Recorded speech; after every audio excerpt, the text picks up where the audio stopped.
বন্ধুরা, আজ আমি আপনাদের একটি ইন্দোনেশিয়ান হরর মুভির বাস্তব কাহিনী শোনাবো। এই সিনেমার নাম হলো দাসিম। এই কাহিনীটি দাসিম নামের এক জিনের উপর ভিত্তি করে তৈরি, যাকে শয়তানের 5 ছেলের মধ্যে একজন মনে করা হয়। বলা হয় যে এই জিন বাস্তব জীবনেও অস্তিত্বশীল। আশা করি এই মুভি এবং এর কাহিনী আপনাদের অবশ্যই ভালো লাগবে। তাহলে চলুন সময় নষ্ট না করে শুরু করা যাক আজকের ভিডিও। কাহিনীর শুরুতে দেখা যায় একটি বিয়ের দৃশ্য, যেখানে আমরা এক সুখী দম্পতিকে দেখতে পাই। এই দম্পতির নাম সালমা এবং আরমান। খুব সুন্দর পরিবেশে তাদের বিয়ে সম্পন্ন হচ্ছে এবং দুজনেই ভীষণ খুশি। এরই মধ্যে আমাদের একটি রহস্যময় বইয়ের কিছু পাতাও দেখানো হয়, যা ভবিষ্যতে ঘটতে চলা ঘটনার ইঙ্গিত দেয়। এরপর আমরা দেখি সালমা ও আরমান তাদের বিয়ের ফটোশুট করছে এবং সবকিছুই একদম ঠিকঠাক চলছে। তখনই কাহিনীতে প্রবেশ ঘটে একজন বৃদ্ধ ব্যক্তির, যার নাম কিয়াই হাসান। পেশায় তিনি একজন মৌলবী এবং সম্পর্কে সালমার আঙ্কেল হন। তিনি সালমা আর আরমানের বিয়ে পড়িয়েছিলেন। এখন কিয়াই হাসান ডিকা নামের এক ছেলের সাথে কথা বলছেন, যে সালমার ঘনিষ্ঠ বন্ধু। হাসান জানান যে সালমার বাবা মা বিয়ের পুরো দায়িত্ব তার উপর সঁপেছিলেন। কিন্তু তখনই সালমা সেখানে আসে এবং কিয়াই হাসানকে ফটোশুটের জন্য ডেকে নিয়ে যায়। এরপর দৃশ্য পরিবর্তন হয়। কিছুটা সময় পার হয়ে গেছে এবং এখন আমরা জানতে পারি যে সালমা গর্ভবতী। সালমা এবং আরমান তাদের বাড়ি বদলানোর সিদ্ধান্ত নেয় এবং তারা আরমানের মায়ের বাড়িতে থাকতে যাচ্ছে। তার মায়ের নাম লাস্ত্রী। এই দৃশ্যে সালমাকে বাড়ির আসবাবপত্র গোছাতে দেখা যায়। এই সময় সালমা ফোনে তার আঙ্কেল হাসানের সাথে কথা বলছিল। সে তাকে জানায় যে গত কয়েকদিন ধরে সে খুব অদ্ভুত এবং ভয়ঙ্কর স্বপ্ন দেখছে। তার উপর আরমানও বেশিরভাগ সময় কাজের প্রয়োজনে বাইরে থাকে, যার ফলে বাড়িতে একা থাকা তার জন্য আরো কঠিন হয়ে দাঁড়িয়েছে। হাসান তাকে সান্ত্বনা দেন এবং বলেন যে চিন্তার কিছু নেই, সব ঠিক হয়ে যাবে। সাথে তিনি মনে করিয়ে দেন যে তিনি যে পবিত্র পানিটি দিয়েছিলেন তা যেন সালমা নিয়মিত ব্যবহার করে। সালমা ফোন কেটে দেয়। ঠিক তখনই সে বাথরুম থেকে ঝর্ণা চলার শব্দ শুনতে পায়। যখন সে সেখানে গিয়ে দেখে বাথরুমটি সম্পূর্ণ ফাঁকা। ঠিক পাশেই সে সেই পবিত্র পানির বোতলটি পড়ে থাকতে দেখে। যেমনই সে বোতলটি তোলে, এক পলকের মধ্যে পানির রং বদলে কালো হয়ে যায় এবং তার ভেতরে পোকা কিলবিল করতে শুরু করে। এটি দেখে সালমা আতঙ্কিত হয়ে পড়ে এবং ভয়ে বোতলটি সেখানেই ফেলে দেয়। ঠিক সেই সময় সেখানে ইন্দ্রি এসে পৌঁছায়, যে সালমার বান্ধবী। এখানেই আমরা জানতে পারি যে আগে সালমাও চাকরি করত, কিন্তু গর্ভবতী হওয়ার পর আরমান তাকে চাকরি ছাড়িয়ে দেয়, কারণ এই অবস্থায় জব করা তার জন্য ঠিক ছিল না। কিছুক্ষণ পর আরমানও সেখানে চলে আসে এবং তারা তিনজন মিলে জিনিসপত্র গুছিয়ে নেয়। এরপর তারা বাড়ি থেকে বেরিয়ে যায়, কিন্তু তাদের যাওয়ার পর ক্যামেরা বাড়ির ভেতরেই থেমে যায়, যেখানে আমরা একটি অদ্ভুত শ্যাডো দেখতে পাই। এতে পরিষ্কার হয়ে যায় যে সেই বাড়িতে কোনো না কোনো অশুভ শক্তি রয়েছে, যার সম্পর্ক কোনোভাবে সালমার সাথে জড়িত। কিছুক্ষণ পর তারা সবাই নতুন বাড়িতে পৌঁছায়। সেখানে বাড়ির কাজের মেয়ে এবং হাউসকিপার সুমি তাদের মালপত্র খুলতে সাহায্য করে। এরপর আরমান তার মা লাস্ত্রীর সাথে দেখা করে। লাস্ত্রী তার ছেলে ও বৌমাকে পেয়ে খুবই খুশি এবং আগত সন্তানকে নিয়ে বেশ উত্তেজিত। সালমা যখন বাড়িটি খুঁটিয়ে দেখছিল, তখন তার শাশুড়ি তাকে থামিয়ে দেন এবং বলেন যে প্রতিবেশী খুব একটা ভালো নয়, তারা অন্যের বিষয়ে খুব বেশি উকিঝুঁকি মারে, তাই জানালায় পর্দা লাগানো হয়েছে, সেগুলো সরানোর কোনো প্রয়োজন নেই। এখন দৃশ্য সামনে এগোয়। সালমা তার ঘরে নামাজ পড়ছে। তখনই আরমানকে ঘরে ঢুকতে দেখা যায়।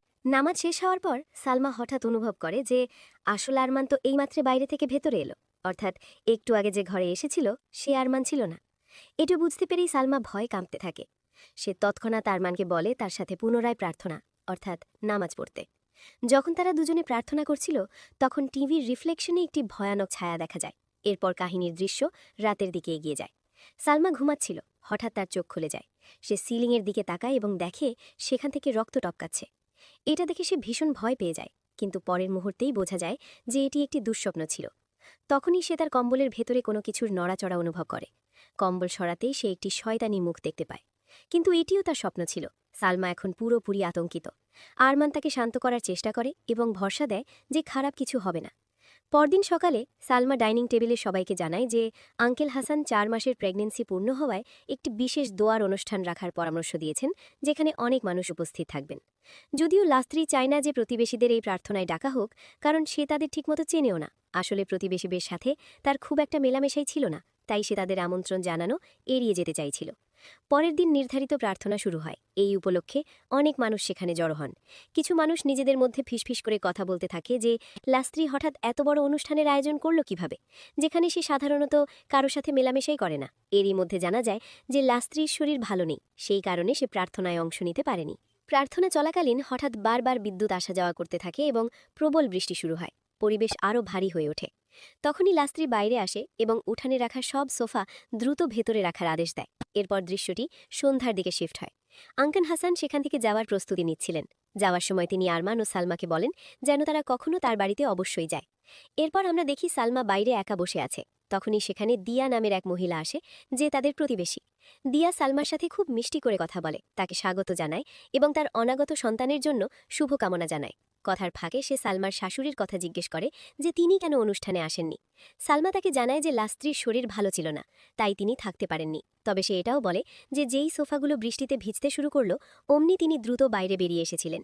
ঠিক সেই সময় সালমা তার শাশুড়ির গলা শুনতে পায়, যিনি কোনো এক কর্মীর কাছে অভিযোগ করছিলেন যে পরের বার যে কোনো সভা ডাকার আগে যেন ভেবে চিন্তে রাখা হয়, কারণ এই লোকেদের জন্য বাড়ির ফার্নিচার নষ্ট হয়ে গেছে।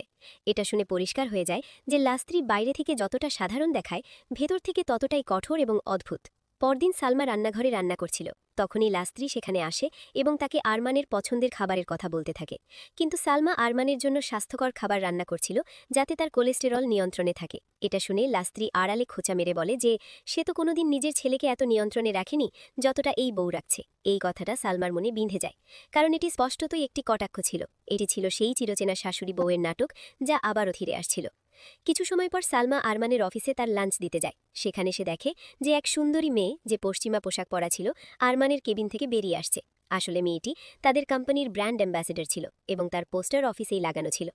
এই দৃশ্য দেখে সালমা ভেতরে ভেতরে অস্বস্তি এবং কিছুটা নিরাপত্তাহীনতা বোধ করতে থাকে। অবশেষে সালমা খাবার দেয়। সেই সময় ইন্দ্রিও সেখানে চলে আসে, কারণ সেও ওই কোম্পানিতে কাজ করত। মজার ব্যাপার হলো এই খাবারটি সালমা ইন্দ্রির সাথে মিলেই তৈরি করেছিল। এখন দুজনে নিজেদের মধ্যে কথা বলতে শুরু করে। সালমা ইন্দ্রিকে জানায় যে তার মনে হচ্ছে তার শাশুড়ি লাস্ট্রি তাকে নিয়ে খুব একটা খুশি নন। এতে ইন্দ্রি তাকে বোঝায় যে সবকিছু ধীরে ধীরে ঠিক হয়ে যাবে এবং আপাতত তার উচিত নিজের অনাগত সন্তানের দিকে নজর দেওয়া। এরপর সালমা বাড়ি ফিরে আসে। বাড়িতে সে একটি ছোট মডেল হাউস পেইন্ট করছিল। তখনই হঠাৎ কোথা থেকে একটি পাথরের টুকরো উড়ে এসে তার কাছে পড়ে। এটি দেখে সে ঘাবড়ে যায় এবং ভয় মিশ্রিত কৌতূহল নিয়ে বাইরে গিয়ে দেখার চেষ্টা করে যে আসলে এটি এলো কোথা থেকে। কিন্তু বাইরে গিয়ে সালমা কাউকে দেখতে পায় না। সে দরজা বন্ধ করে দেয় এবং পুনরায় নিজের কাজে মন দেয়। আসলে সেই জায়গাটি ছিল একটি ছোট অফিস স্পেস। কিছুক্ষণ পর ওপরের অ্যাটেক বা চিলেকোঠা থেকে অদ্ভুত সব শব্দ তার কানে আসতে থাকে। শব্দ শুনে সে সাহস সঞ্চয় করে চিলেকোঠায় গিয়ে দেখে, যেখানে সে একটি ভয়ানক শয়তানি আকৃতি দেখতে পায়। এটি দেখে সে আতঙ্কে দ্রুত নিজে দৌড়ে পালায়। সেই হড়বড়াহটিতে একটি ফুলের টব তার হাত থেকে পড়ে ভেঙে যায়। টব ভাঙার শব্দ শুনে লাস্ট্রি সেখানে চলে আসেন। সালমা আতঙ্কিত অবস্থায় জানায় যে সে ওপরে অদ্ভুত কিছু দেখেছে। এতে লাস্ট্রি বলেন যে তিনি আরমানকে দিয়ে চিলেকোঠা চেক করিয়ে নেবেন। এরই মধ্যে সালমা ভাঙা টবের টুকরোগুলো করতে শুরু করলে লাস্ট্রি তাকে থামিয়ে দেন এবং বলেন যে এই কাজ তিনি নিজেই করে নেবেন, কারণ বাইরে থেকে কেউ সালমাকে ডাকছে। সালমা বাইরে গেলে দেখে সেখানে ডিকা দাঁড়িয়ে আছে, যে একটি পার্সেল নিয়ে এসেছে। সে পার্সেলটি সালমার বদলে সরাসরি সুমিকে দিয়ে দেয়। এই সময় দেখা যায় সালমার আঙুল দিয়ে রক্ত পড়ছে, সম্ভবত টবের কাঁচ লেগে কেটে গিয়েছিল। ডিকা তৎক্ষণাৎ তার আঙুলে পট্টি বেঁধে দেয়। লাস্ট্রি দূর থেকে এই পুরো দৃশ্যটি দেখছিলেন এবং তিনি বিষয়টিকে ভুল নজরে নিতে শুরু করেন। তখনই সেখানে আরমানও চলে আসে এবং সেও সবটা দেখে ফেলে। এরপর ডিকা সেখান থেকে চলে যায়। আরমান সালমাকে বলে যে ডিকা বোধহয় তার একটু বেশিই চিন্তা করে। সালমা উত্তর দেয় যে ডিকা বরাবরই তার সাথে খুব ভালো এবং সাহায্যকারী ছিল। এরপর আরমান চিলেকোঠায় গিয়ে দেখতে যায়। সেখানে সে কিছুই দেখতে পায় না, কিন্তু তখনই তার পেছনে একটি ভয়ানক ছায়া ফুটে ওঠে, যা নিচু স্বরে কিছু একটা ফিসফিস করছিল। এটি শুনে আরমানও ভয় পেয়ে যায়। নিচে এসে সে সালমাকে বলে যে চিলেকোঠায় শুধু ইঁদুর আছে, আর কিছু নেই। অর্থাৎ সে ইচ্ছা করেই তাকে আসল সত্যটা বলে না। এরপর আরমান অফিসের জন্য বেরিয়ে যায়, কিন্তু সে যাবার পর সালমা বাড়িতে একটি গয়নার টুকরো খুঁজে পায়, যা তার নয়। এটি দেখে সালমার মনে সন্দেহের দানা বাঁধতে শুরু করে যে আরমান কি তার থেকে কিছু লুকাচ্ছে। ঠিক সেই সময় দিয়া সেখানে আসে এবং সালমার জন্য খাবার নিয়ে আসে। সালমা তার খাবার গ্রহণ করে এবং খাওয়ার পর প্রশংসা করে যে খাবারটি খুব সুস্বাদু হয়েছে। দিয়া সালমাকে তার বাড়িতে আসার আমন্ত্রণ জানায়, যা পাশেই একটি বড় গাছের কাছে অবস্থিত। এরপর দিয়া সেখান থেকে চলে যায়। সালমা সেই খাবারটি ভেতরে নিয়ে যায় এবং কিছুটা খাবার সুমিকে দিয়ে দেয়, যাতে সে আরমানের টিফিনে রাখতে পারে, কারণ আরমান মশলাদার খাবার পছন্দ করত। সুমি তাই করে। তারপর সালমা সুমিকে জিজ্ঞেস করে যে এই বাড়িতে থাকাকালীন সে কি কখনো অদ্ভুত কিছু অনুভব করেছে। এতে সুমি বলে যে গর্ভাবস্থায় এমন কথা প্রায়ই মনে হয় এবং এতে ভয় পাওয়ার কিছু নেই। এরপর সালমা তৈরি হতে যায়। যখন সে বাথরুমে আয়নার সামনে নিজেকে দেখছিল, তখন সে আবারও সেই গয়নার টুকরোটি দেখতে পায়। এবার তার সন্দেহ আরও গভীর হয় এবং সে নিশ্চিত হতে শুরু করে যে আরমান হয়তো তাকে ধোঁকা দিচ্ছে। একজন স্ত্রী হিসেবে তার এমন চিন্তা ভুল ছিল না, কারণ অন্য কোনো মহিলার গয়না বাড়িতে পাওয়া অত্যন্ত রহস্যজনক ব্যাপার ছিল। এই সব চিন্তায় মগ্ন হয়ে সালমা মেকআপ করতে শুরু করে। সে ভাবতে থাকে যে সে হয়তো আগের মতো সুন্দরী নেই। সালমার মনে এখন এই ধারণা গেঁথে গেছে যে তার গর্ভাবস্থা এবং বদলে যাওয়া চেহারার কারণেই হয়তো আরমান তার থেকে দূরত্ব বজায় রাখছে। এইসব চিন্তায় মগ্ন সালমা হঠাৎ বমি বমি ভাব অনুভব করে। এরপর সে নিজেকে সামলে নেয় এবং তৈরি হয়ে নিচে নেমে আসে। নিচে আসতেই তার শাশুড়ি লাস্ত্রী তাকে খাবারের ব্যাপারে জিজ্ঞেস করেন। সালমা জানায় যে এই খাবার তাদের প্রতিবেশী দিয়া নিয়ে এসেছিল। যেহেতু সালমা আঙ্কেল হাসানের সাথে দেখা করতে যাচ্ছিল, তাই সে সেই খাবারটুকু তার জন্য সাথে করে নিয়ে যায়। সেখানে পৌঁছে সে হাসানের সাথে দেখা করে এবং জানায় যে তার সাথে ঘটা বিষয়গুলো এখন খুব অদ্ভুত পর্যায়ে চলে যাচ্ছে। কখনো ভয়ঙ্কর শব্দ শোনা যাচ্ছে, তো কখনো এমন সব জিনিস দেখা যাচ্ছে যা আসলে হওয়া সম্ভব নয়। হাসান তাকে বোঝান যে নতুন বাড়িতে অনেক সময় এমন অনুভব হওয়া স্বাভাবিক, কিন্তু তখনই সালমা আবেগপ্রবণ হয়ে তার বাবা মায়ের কথা মনে করতে থাকে, যারা এখন আর এই পৃথিবীতে নেই। হাসান তাকে ভরসা দেন যে তিনি তার বাবা মায়ের আত্মার শান্তির জন্য দোয়া করবেন। এরপর হাসান সালমার আনা খাবারের কৌটাটি খোলেন, কিন্তু ঢাকনা খুলতেই দেখা যায় ভেতরে পোকা কিলবিল করছে। খাবারটি পুরোপুরি নষ্ট হয়ে গেছে। ঠিক একই সময়ে অন্যদিকে আরমানের খাবারের টিফিনেও একই অবস্থা দেখা দেয়। এই সব ঘটনার প্রভাব সন্ধ্যার মধ্যে বাড়ির পরিবেশের উপর স্পষ্ট হয়ে ওঠে। বাড়িতে উত্তেজনা বেড়ে যায়। সালমা বলে যে সে তো একদম টাটকা খাবারই দিয়েছিল, নিশ্চয়ই কেউ মাঝপথে তা বদলে দিয়েছে। কিন্তু লাস্ত্রী এই কথা অস্বীকার করেন এবং প্রশ্ন তোলেন যে কেউ এমনটা কেন করবে। তর্কাতর্কি আরও বাড়তে পারত, কিন্তু আরমান মাঝখানে এসে সালমাকে শান্ত করে দেয়। এরপর সালমা নিজের ঘরে গিয়ে কাঁদতে শুরু করে। কিছুক্ষণ পর সে নিজেকে সামলে নিয়ে তৈরি হতে থাকে। সে তার পেটের ওপর হাত রাখে এবং ঠিক সেই মুহূর্তেই আমাদের আবার সেই রহস্যময় বইয়ের পাতাগুলো দেখানো হয়, যেখানে শব্দগুলো অদ্ভুতভাবে জলজল করছিল। অন্যদিকে আরমান বাইরে বসেছিল। তখনই তার মা লাস্ত্রী তার কাছে আসেন এবং বলেন যে হয়তো সালমা এই বাড়িতে নিজেকে সহজ মনে করতে পারছে না। তিনি আরমানকে বলেন যেন সে সালমার সাথে কথা বলে, যাতে তাদের সম্পর্কের মধ্যে কোনো দূরত্ব তৈরি না হয়। এরই মধ্যে সালমা বাইরে থেকে আরমানের গলা শুনতে পায়, কিন্তু সেই আওয়াজ শুনে মনে হচ্ছিল যেন সে অন্য কোনো মহিলার সাথে কথা বলছে। সালমা বাইরে গিয়ে দেখার চেষ্টা করে, কিন্তু সেখানে কেউ ছিল না। তখনই সুমি সেখানে আসে খাবারের ময়লা ফেলতে। সালমা তাকে জিজ্ঞেস করে আরমান কোথায়। সুমি জানায় যে সে তো ভেতরেই আছে। সুমি ময়লা ফেলার সাথে সাথেই হঠাৎ আলোগুলোর দপদপ করতে শুরু করে। এটি দেখে সুমি ভয় পেয়ে যায় এবং সেখান থেকে চলে যেতে শুরু করে, কিন্তু ঠিক তখনই তার পেছনে একটি ভয়ঙ্কর শয়তানি আকৃতি দেখা যায়। আর এখানেই দৃশ্যটি শেষ হয়ে যায়। এখন পরের দৃশ্যে সালমার ঘর দেখানো হয়। আরমান ঘুমিয়েছিল এবং তার ফোনে অনবরত মেসেজ আসছিল। সালমা ফোনটা তুলে দেখার চেষ্টা করে, কিন্তু আরমান ঘুমের ঘোরেই তাকে থামিয়ে দেয় এবং বলে যে এগুলো সব কাজের মেসেজ হবে। এরপর সালমা ঘুমানোর আগে আরমানের কাছাকাছি আসার চেষ্টা করে, কিন্তু আরমান এই বলে তাকে এড়িয়ে যায় যে সে খুব ক্লান্ত এবং তার ঘুম পাচ্ছে। এটা দেখে সালমা ভেঙে পড়ে এবং কাঁদতে থাকে। তার সন্দেহ এখন ধীরে ধীরে বিশ্বাসে পরিণত হতে থাকে যে আরমান সত্যিই তার থেকে কিছু লুকাচ্ছে। পরের দিন সালমাকে সারা বাড়িতে পবিত্র পানি ছিটিয়ে দিতে দেখা যায়। তখনই আমাদের সুমিকে দেখানো হয় যে পুরোপুরি সুস্থ ও নিরাপদ আছে, অর্থাৎ এটা পরিষ্কার যে সে সেই শয়তানি ছায়া থেকে কোনোভাবে বেঁচে ফিরে এসেছে। এরপর সুমি লাস্ত্রীর সাথে সেই সমস্ত অদ্ভুত বিষয় নিয়ে আলোচনা করে যা সালমা এই বাড়িতে আসার পর থেকে অনুভব করছে। সুমির এখন মনে হতে থাকে যে সালমা যা কিছু অনুভব করছে তা পুরোপুরি ভুল নয়। হতে পারে এই বাড়িতে সত্যিই কোনো নেতিবাচক শক্তির অস্তিত্ব আছে। এতে লাস্ত্রী বলেন যে তিনি নিজে সবকিছুর উপর নজর রাখবেন, তবে তার আগে দিয়া সম্পর্কে সত্যটা জানা জরুরি। পরের দৃশ্যে সালমা তার ছোট অফিস রুমে বসেছিল। তখনই সে আবার অদ্ভুত শব্দ শুনতে পায়, কিন্তু এবার শুধু শব্দ নয়, পুরো বাড়ি কাঁপতে শুরু করে। ভয়ে সালমা সঙ্গে সঙ্গে আরমানকে ফোন করে, যে সেই সময় একটি অত্যন্ত জরুরি মিটিংয়ে ছিল। আরমান কল রিসিভ করে এবং সালমা আতঙ্কিত অবস্থায় তাকে সবকিছু জানায়, কিন্তু আরমান তার কথা শুনে বলে যে সে যা বলছে তার কোনো মানে হয় না। এটা শুনে সালমা রাগের মাথায় বলে দেয় যে আরমান কোনো দিনই তার পরোয়া করেনি এবং সে চায় আরমানের প্রজেক্ট যেন ফেল হয়ে যায়। এটা শুনে আরমান চমকে যায়, কিন্তু পরের মুহূর্তেই জানা যায় যে এই কথাগুলো সালমার ছিল না, কারণ সে তো আগেই ফোন কেটে দিয়েছিল। তার মানে পরিষ্কার, অন্য কেউ ছিল যে স্বামী স্ত্রীর মধ্যে ভুল বোঝাবুঝি তৈরি করছিল। আর সে কোনো মানুষ নয়, বরং এক শয়তানি শক্তি। এরপর ডিকা সেখানে পৌঁছায় এবং সালমাকে সাহায্য করার চেষ্টা করে। এই সময় ওপরে চিলেকোঠা থেকে আওয়াজ আসে। ডিকা সেটা পরীক্ষা করতে যায়, কিন্তু হঠাৎ সেখান থেকে এক ঝাঁক বাদুড় উড়ে বাইরে বেরিয়ে আসে। অন্যদিকে আরমান একা বসেছিল, তার হাতে একটি লাইটার ছিল। আসলে আরমান আগে ধূমপান করত, কিন্তু অনেক আগেই সে এই অভ্যাস ছেড়ে দিয়েছিল। তখনই ইন্দ্রি এসে তার পাশে বসে। সে তাকে সিগারেট অফার করে এবং বলে যে মাঝে মাঝে মানসিক চাপ কমাতে এটা ঠিক আছে। তারপর সে জিজ্ঞেস করে আরমান কেন এত বিচলিত।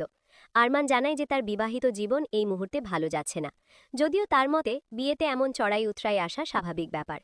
এদিকে সালমা ডিকাকে বাড়ি পাঠিয়ে দেয়। কিছুক্ষণ পর দিয়া তার বাড়ির সামনে আসে। সালমা তার সাথে দেখা করতে বাইরে যায়। দিয়া সালমাকে বলে যে তার সাথেও আগে এমন কিছু ঘটেছিল। তার স্বামীর আচরণেও পরিবর্তন এসেছিল এবং পরে সে জানতে পারে যে স্বামী তাকে ধোঁকা দিচ্ছে। এটা শুনে সালমার ভয় এবং সন্দেহ দুটোই বেড়ে যায়। এই পুরো দৃশ্যটি লাস্ত্রী জানলা দিয়ে দেখছিলেন। এখন কাহিনী রাতের দৃশ্যে পৌঁছায়। আরমান তখনও বাড়ি না ফেরায় সালমা ইন্দ্রিকে ফোন করে। সে জানতে চায় আরমান কি আবারও টিমের সাথে দেরি পর্যন্ত কাজ করছে কিনা। ইন্দ্রি জানায় যে অফিসের কাজ তো অনেক আগেই শেষ হয়ে গেছে, হতে পারে আরমান নিজের ইচ্ছায় আরও কিছুক্ষণ থেকে গেছে। সে আরও বলে যে কিছু লোক তার সাথেই থাকার কথা ছিল। এতে সালমা জিজ্ঞেস করে যে কোম্পানির ব্র্যান্ড অ্যাম্বাসেডর কি প্রায়ই অফিসে আসে। ইন্দ্রি উত্তর দেয় যে সে খুব কমই সেখানে আসে। সালমা আসলে সেই মেয়েটির কথাই বলছিল যাকে সে আগে আরমানের অফিসে দেখেছিল এবং যাকে নিয়ে সে আগে থেকেই ঈর্ষাবোধ করছিল। ফোন রাখার পর সালমা নিজেই অফিসে যাওয়ার সিদ্ধান্ত নেয়। সেখানে পৌঁছে সে দেখে সেই মহিলাটি সিঁড়ি দিয়ে ওপরে যাচ্ছে। সালমা তার পিছু নেয়, কিন্তু মহিলাটি খুব দ্রুত এগিয়ে যাচ্ছিল। সালমা ওপর পর্যন্ত পৌঁছায়, কিন্তু সেখানে কাউকে দেখতে পায় না। তখনই হঠাৎ সে চমকে ওঠে। সেই মহিলাটিকেই সে আরমানের কেবিন থেকে বেরিয়ে আসতে দেখে। সালমা তৎক্ষণাৎ তার পিছু নেয়, কিন্তু মহিলাটি পলক ফেলার আগেই গায়েব হয়ে যায়। দৌড়াতে দৌড়াতে সালমার রেলিংয়ের সাথে ধাক্কা খায়। তখনই ইন্দ্রি তার কাছে পৌঁছায়। এবার সালমার রাগ ইন্দ্রির ওপর গিয়ে পড়ে। সে তাকে খোঁচা মেরে বলে যে সে কেন মিথ্যে বলেছিল যে ওই মহিলা অফিসে আসে না। এরপর সালমার সরাসরি আরমানের কেবিনে গিয়ে হাঙ্গামা শুরু করে দেয়। সে আরমানকে অভিযুক্ত করে যে ওই মহিলার সাথে তার সম্পর্ক চলছে। আরমান অবাক হয়ে যায়। সে বুঝতেই পারে না সালমা আসলে কী বলছে। সালমা তাকে অফিসে লাগানো সেই পোস্টারটি দেখায় যেখানে ব্র্যান্ড অ্যাম্বাসেডরকে দেখা যাচ্ছিল, কিন্তু আরমান কোনো ঝামেলা করতে চাইছিল না। সে সালমাকে গাড়িতে বসিয়ে সেখান থেকে নিয়ে যায়। গাড়িতে দুজনের মধ্যে ঝগড়া এতটাই বেড়ে যায় যে তাদের এক ভয়াবহ দুর্ঘটনা ঘটতে ঘটতে বেঁচে যায়। কোনোমতে তারা বাড়ি পৌঁছায়। বাড়ি এসে সালমা আয়নায় নিজেকে দেখে। ঠিক সেই সময় অন্যদিকে সেই রহস্যময় বইটি আবারও খুলে যায়। এবার পরিষ্কার হয়ে যায় যে সেটি কোনো সাধারণ বই নয়, বরং কালো জাদুর বই, এবং তার প্রভাব সরাসরি সালমার ওপর পড়ছে।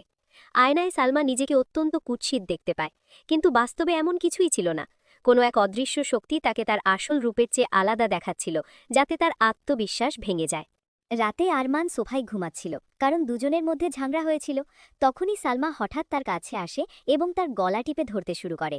আরমান আতঙ্কে ঘাবড়ে যায়, কিন্তু পরের মুহূর্তেই সালমা গায়েব হয়ে যায়। এটা পরিষ্কার হয়ে যায় যে যা কিছু ঘটছে তার সবটা বাস্তব নয়, কোনো এক শয়তানি শক্তি ভ্রম তৈরি করছে।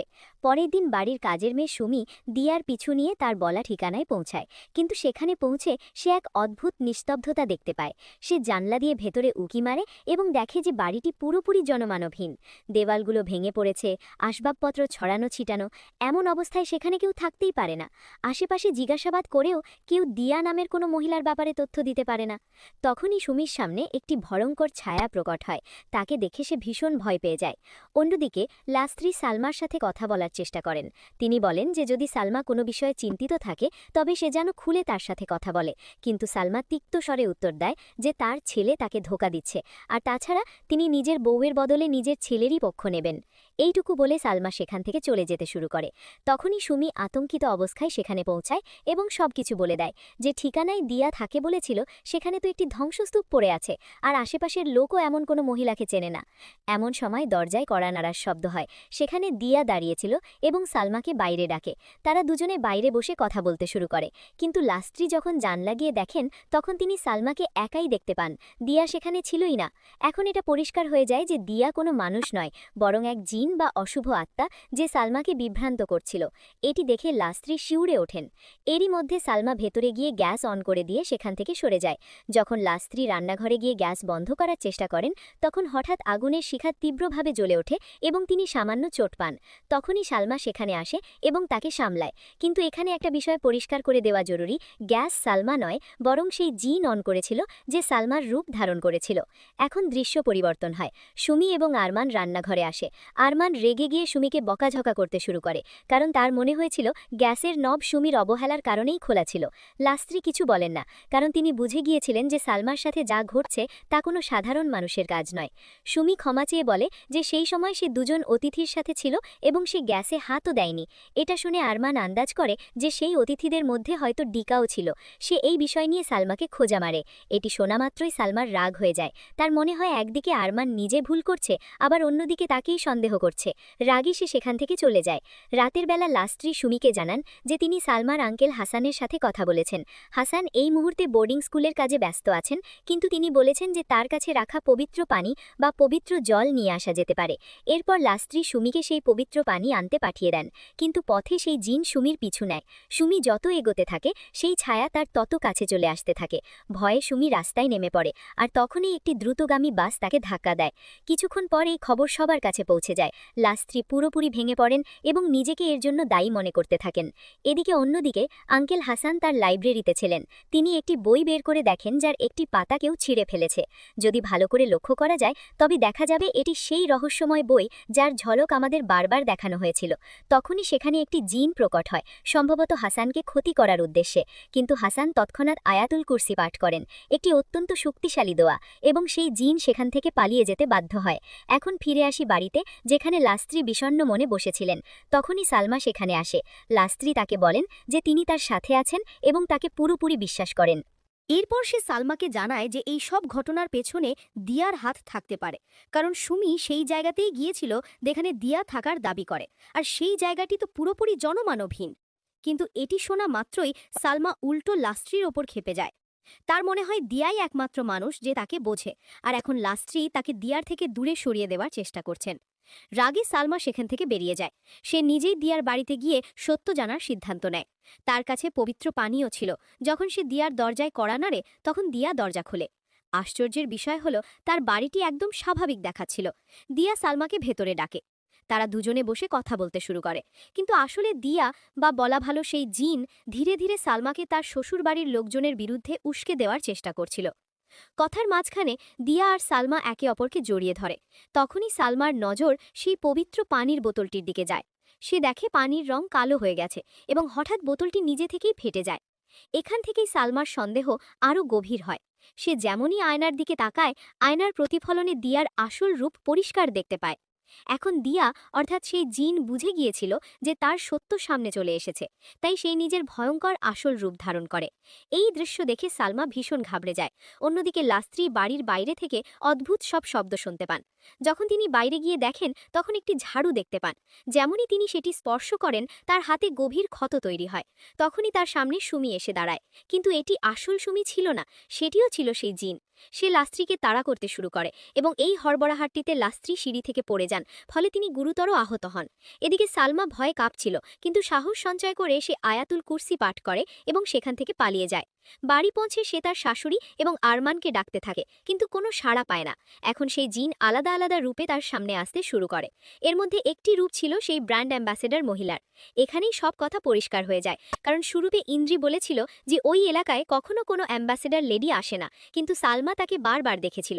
এর মানে পরিষ্কার, সে কোনো মানুষ ছিল না, বরং একটি জিন ছিল যে খুব দ্রুত জায়গা বদলাতে পারত এবং জানত কিভাবে সালমা আর আরমানের মধ্যে ভুল বোঝাবুঝি তৈরি করতে হয়। সালমা প্রার্থনা করে এবং কিছু সময়ের জন্য সেই জিন অদৃশ্য হয়ে যায়।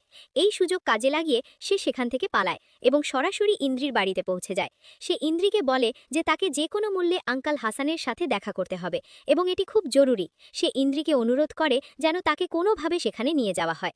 এই সময় ইন্দ্রি ভেতরে যায় এবং সালমা মেঝের ওপর একটি লাইটার দেখতে পায়, যা স্পষ্টতই আরমানের ছিল। কিছুক্ষণ পরেই আরমান বাথরুম থেকে বেরিয়ে আসে। এটি দেখে সালমার রাগ চরমে পৌঁছায়। তার মনে হতে থাকে যে আরমান আর ইন্দ্রির মধ্যে কোনো সম্পর্ক চলছে। সে দুজনের সাথেই ঝগড়া শুরু করে দেয়। তখন আরমান পুরো সত্যটা জানায় যে সে যখন বাড়ি পৌঁছেছিল তখন তার মা আহত অবস্থায় ছিলেন। তাকে হাসপাতালে নিয়ে যাওয়ার পথে ইন্দ্রির সাথে দেখা হয় এবং সেই কারণেই সে এখানে কিছুক্ষণ থেমেছিল। কিন্তু সালমা কোনো কথাই বুঝতে রাজি ছিল না। সে ইন্দ্রির ওপর সব রাগ ঝাড়তে থাকে। ইন্দ্রিও ভেঙে পড়ে এবং সালমাকে বলে যে সে অত্যন্ত স্বার্থপর, যে শুধু নিজের কথা ভাবে, অন্যদের কষ্ট কখনো দেখে না। তার স্বামী তার জন্য বাড়ি পর্যন্ত বদলে ফেলেছে, তবুও সে সব কিছুর জন্য তাকেই দোষ দিয়ে যাচ্ছে। এটি শুনে সালমা জ্ঞান হারিয়ে ফেলে এবং ইন্দ্রিকে চড় মেরে বসে। তারপর সে আরমানকে বলে যে যদি তার সত্যিই মনে হয় সে এতই স্বার্থপর, তবে যেন তাকে ডিভোর্স দিয়ে দেয়। এটুকু বলে সালমা সেখান থেকে চলে যায়। সালমা ট্যাক্সিতে করে বেরিয়ে যায় এবং কিছু দূর যাওয়ার পর আরমানও নিজের গাড়ি নিয়ে তার পিছু নিতে শুরু করে। সালমা সরাসরি তার আঙ্কেল হাসানের কাছে পৌঁছায়। হাসান তাকে পুরো সত্যটা জানান যে তার একটি পুরনো বই থেকে একটি পাতা গায়েব হয়ে গেছে। সেই পাতাটি কোনো সাধারণ বিষয়ের ছিল না, বরং দাসিম নামের এক জিনের ছিল, যাকে ইবলিশ বা শয়তানের 5 ছেলের মধ্যে একজন মনে করা হয়। হাসান জানান যে ওই পাতার সাহায্যেই দাসিমকে ডেকে আনা সম্ভব, আর এই জিন মূলত সম্পর্ক নষ্ট করতে, ভুল বোঝাবুঝি তৈরি করতে এবং পরিবার ভাঙার জন্য কুখ্যাত। এটি শোনা মাত্রই সালমা বুঝতে পারে যে তার আর আরমানের মধ্যে যা কিছু তিক্ততা এসেছিল তা কোনো মানুষের জন্য নয়, বরং ওই দাসিমের চাল ছিল। হাসান তৎক্ষণাৎ বলেন যে এখন আর দেরি করা যাবে না এবং এখনই ইবাদত বা প্রার্থনা শুরু করতে হবে। ঠিক সেই সময় আরমানও সেখানে পৌঁছে যায় এবং তারা তিনজন মিলে প্রার্থনা শুরু করে। এরই মধ্যে আমাদের আবার সেই রহস্যময় পাতার ঝলক দেখানো হয়, কিন্তু এবার পরিস্থিতি আরও ভয়ঙ্কর হয়ে ওঠে। দাসিম সরাসরি সালমার শরীরের ভেতরে প্রবেশ করে।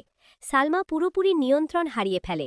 হাসান তাকে সামলানোর চেষ্টা করেন, কিন্তু পজেশন বা জিনের আছর থাকা অবস্থায় সালমা একটি কাঠের টুকরো তার পায়ে ঢুকিয়ে দেয়। এরপর সে আরমানের ওপরও হামলা করে। এখন এটা পরিষ্কার হয়ে যায় যে শুরু থেকেই দাসিমের আসল লক্ষ্য অন্য কেউ নয়, বরং সালমা নিজেই ছিল। সে তাকে সবার থেকে আলাদা করতে চেয়েছিল, যাতে তাকে পুরোপুরি কবজা করতে পারে। অনেক সংঘর্ষ এবং দোয়ার পর হাসান কোনোমতে দাসিমকে সালমার শরীর থেকে বের করতে সফল হন। এরপর আরমান সালমাকে দ্রুত হাসপাতালে নিয়ে যায়। যখন সালমার জ্ঞান ফেরে, তখন সে তার পাশে আরমান এবং শাশুড়ি লাস্ত্রীকে দেখতে পায়। কিন্তু একটি কঠিন সত্য সামনে আসে, তাদের সন্তানকে বাঁচানো সম্ভব হয়নি। আরমান তাকে সান্ত্বনা দেয় এবং বলে যে যা ঘটেছে তা উপরওয়ালার ইচ্ছা। সালমা তার সন্তানের শোকে ফুঁপিয়ে কাঁদতে থাকে। কিছু সময় পর কাহিনী এগিয়ে যায়। আরমান ও সালমা একটি নতুন বাড়িতে শিফট করে। সেখানে হাসান শান্তি ও নিরাপত্তার জন্য একটি প্রার্থনা সভার আয়োজন করেন। এরই মধ্যে ইন্দ্রি চুপচাপ সালমার কাছে আসে এবং বলে যে তার পিরিয়ড হয়েছে, তাই সে বাথরুম ব্যবহার করতে চায়। সালমা তাকে বাথরুমের রাস্তা দেখিয়ে দেয়, আর এখান থেকেই সিনেমার সবথেকে বড় টুইস্ট সামনে আসে। আমাদের দেখানো হয় যে ইন্দ্রির কাছে সেই রহস্যময় গয়নার টুকরোটি রয়েছে। তখনই আসল সত্যটা উন্মোচিত হয়। সালমার সাথে যা কিছু ঘটছিল তার পেছনে আসল মস্তিষ্ক ছিল ইন্দ্রির। সেই ছিল যে দাসিম জিনকে ডেকে এনেছিল। সালমা যা কিছু দেখছিল, যে ভয় আর ভ্রমের মধ্য দিয়ে যাচ্ছিল, সবই ছিল কালো জাদুর প্রভাব। আর এই সব কিছু ইন্দ্রি কবে শুরু করেছিল? যখন তারা নতুন বাড়িতে শিফট করছিল, ঠিক তখনই সে কাপড়ের বাক্সে একটি অভিশপ্ত পুতুল লুকিয়ে রেখেছিল। এখন সেই একই পুতুল সে বাথরুমের সিঙ্কের ভেতর লুকিয়ে রাখে, যা থেকে বোঝা যায় ইন্দ্রি কতটা বিপজ্জনক আর ধূর্ত ছিল। কিন্তু কাহিনী এখানেই শেষ নয়। শেষ দৃশ্যে ইন্দ্রির মুখ আয়নায় দেখা যায়, পুরোপুরি কালো এবং ভয়ঙ্কর। এখন দুটি সম্ভাবনা সামনে আসে। হয়তো দাসিম ইন্দ্রিকে নিজের বশে করে নিয়েছে কারণ সে তার ওয়াদা পূরণ করতে পারেনি, অথবা এমনও হতে পারে যে ইন্দ্রি শুরু থেকেই দাসিম ছিল। আরও একটি দিক হল, ইন্দ্রি সালমার প্রতি প্রচণ্ড ঈর্ষান্বিত ছিল। সালমার কাছে সেই সবকিছু ছিল যা ইন্দ্রি সবসময় পেতে চেয়েছিল, আর এই ঈর্ষাই তাকে এতটাই অন্ধ করে দিয়েছিল যে সে সালমার পুরো জীবন শেষ করে দিতে চেয়েছিল। আর এই রহস্যের সাথেই দাসিম সিনেমাটি এখানেই শেষ হয়।